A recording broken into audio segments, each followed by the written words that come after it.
Sunday school friends. It is so awesome to be here with you today. How did you enjoy the last 2 weeks with those episodes from last year? Can you believe it's over a year since we've been worshiping this way?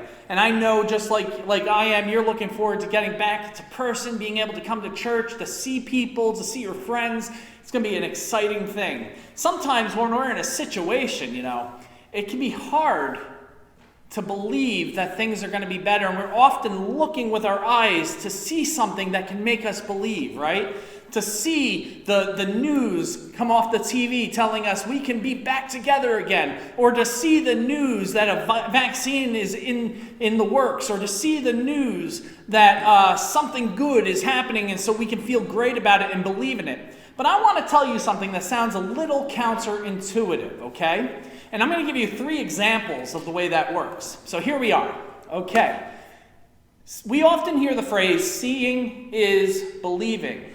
But I actually think it works oftentimes the opposite way. Believing is seeing. Here's an example. When we all get into the car to go on vacation, we believe we're going to get to where we want to go without a problem. Do we see that? Do we see the evidence that we will get to where we're going without a problem? No. I know a few years ago when I drove my van down to Florida and then back up to Virginia to visit family, I ended up breaking down and barely got to where I was going. And then we had to stay there extra time. And then I had to rent a car and come back home. And then I had to take that car back down again we dropped the car off, but then we took our regular car back down again to pick up the car that broke down. We had no clue any of that was going to happen, but we believed everything was going to be okay. That's the way we as people operate. We believe, and then we see. Now, sometimes it doesn't work that way, as in my car example, but I'll tell you an example where it does work this way. You ready? Abraham Lincoln. Everybody know who Abraham Lincoln is? Okay. I see some nodding heads. I can feel those nodding heads in my heart. Okay, so Abraham Lincoln believed he could be president of the United States of America. Guess what? He didn't know he could be, but he believed he could be. And he believed it so much that eventually it happened. I'll tell you another example. Louis Pasteur. Do you know who he is? Probably not, right? Well, if you do, good on you. But if you don't know who Louis Pasteur is, he was a scientist. And he believed that it was bacteria that was causing something we know today as rabies. Can you believe that? You know rabies, right? Dogs go crazy with rabies, right? And if you get rabies, bit with something, you have to get rabies shots to prevent you from getting it. Well, back when Louis Pasteur was a guy and was living, and he believed that this bacteria caused you to get rabid. And so he decided to work on something known as a vaccine. And he believed it so much that eventually he did create that vaccine, and it did stop rabies. Isn't that awesome? So sometimes we believe things because we just know in our heart it's true, but we don't necessarily have proof. We don't necessarily see it, but we believe it, and then we find out it is true.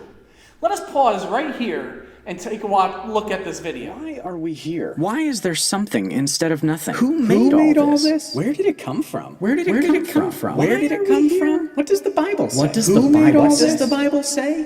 What do I believe? Belief is when you know something is true. If you can see something with your eyes, like a person, place, or thing, then it's easy to believe that it's there. You can feel it with your hands. You can describe it to someone else, and they can believe in it too. But what about something you can't see with your eyes or touch with your hands? Things like happiness, anger, or love. Those things are still real, and even though we can't really see them, we still believe they exist. And even though we can't touch them, they're still really powerful. Belief is really powerful too. When you believe in something, it's more than just knowing or feeling it. Belief will change your actions and the way you make choices. In fact, your beliefs can change your whole life. The Bible tells us a lot about God, that He made us, loves us, and sent Jesus for us. And believing in Jesus is a big deal. Even if you can't see Jesus physically, you can believe in him. And that belief can change your whole life too. Now, belief doesn't mean you never have any questions. In fact, you might have a ton of questions about the Bible, God, or Jesus. That's totally cool. God gave us brains so we could use them to think, ask questions, and learn. When we choose to believe even when we have questions, that's called faith. The Bible says, faith is being sure of what we hope for. It is being sure of what we do not see. Another way of saying this is, faith is when we believe something even if we have questions. And whatever big questions you have, God can handle it. He's powerful, He's good, and He wants to hear from you. Wow, right? Isn't that something? I love that video. Now back to what we were talking about. Believing is seeing. In the Bible, we hear a story of Thomas not believing that Jesus was risen from the dead. Why? Because, get this, he couldn't see him. All the other disciples claimed to have seen him, but Thomas said, I will not believe unless I see him. And what do you know? A little while later, Jesus shows up with Thomas there, and he does see Jesus, and he believes. But you know what Jesus tells him? Blessed are those who believe, though they haven't seen.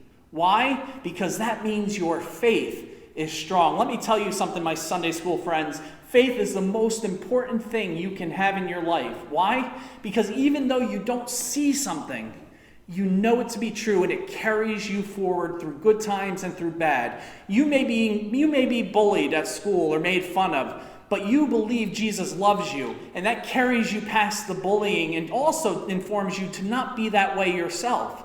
You may be doing bad on a test or doing bad in a classroom, but you believe that God is going to guide you to get better and smarter and to work harder to get to where you want to be.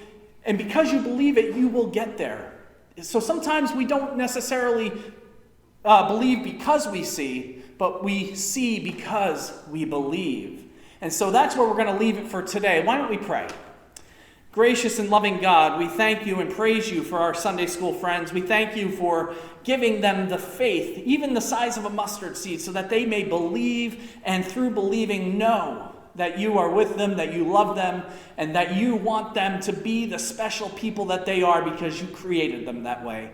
Lord, we thank you and we praise you in Jesus' name. Amen. Bye, Sunday school friends. Keep rocking.